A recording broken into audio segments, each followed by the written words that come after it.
Sainteté un jour, sainteté pour toujours. Chers frères et sœurs, aujourd'hui nous pouvons nous poser la question suivante. Comment accueillons-nous la parole de Dieu dans notre quotidien? Jésus nous parle dans l'évangile de la parabole du semeur qui jette ses graines, mais celles-ci ne tombent pas toutes sur le même terrain. Et en ce qui nous concerne, où tombe la parole de Dieu dans notre vie? Peut-être comme cette graine sur le sol pierreux, la parole de Dieu n'a même pas le temps de toucher notre cœur. Nous sommes peut-être tellement pris dans le tourbillon de la vie, dans le travail, les responsabilités, les préoccupations quotidiennes. Nous y sommes tellement d'emblée que Dieu reste une pensée lointaine, quelqu'un dont on se souvient juste quelques secondes et puis c'est tout.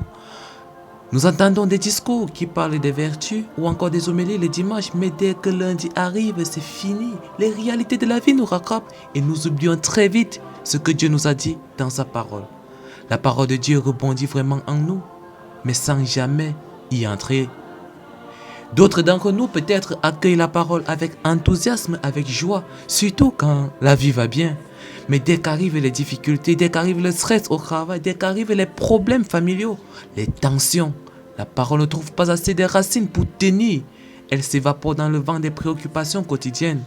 On veut croire, mais on ne prend pas le temps de nourrir cette foi, de la garder, de la faire germer, de la laisser grandir au-delà de la joie des bons moments.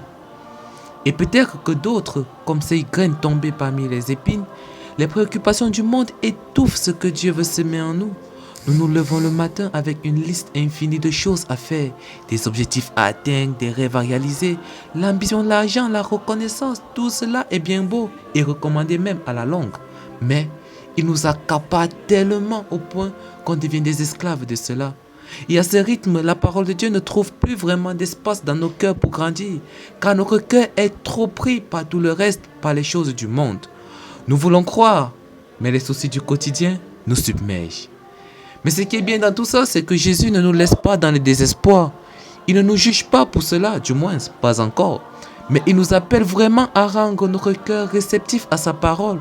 Peu importe le sol dans lequel nous sommes, peu importe la dureté de notre cœur, Dieu ne cesse de semer. Il nous donne la chance de repenser notre quotidien, d'ouvrir un peu d'espace à sa parole. Ce n'est pas dans les grands moments exceptionnels qu'elle peut agir, mais dans notre quotidien, dans les choix que nous faisons chaque jour, dans la manière dont nous réagissons face aux tensions au travail, face aux conflits à la maison, dans la façon dont nous vivons les petites épreuves de la vie. La parole de Dieu, si nous lui laissons de la place, peut transformer ces moments où on s'emportait d'habitude en colère, peut transformer ces moments en actes d'amour, en actes de paix, en actes de pardon.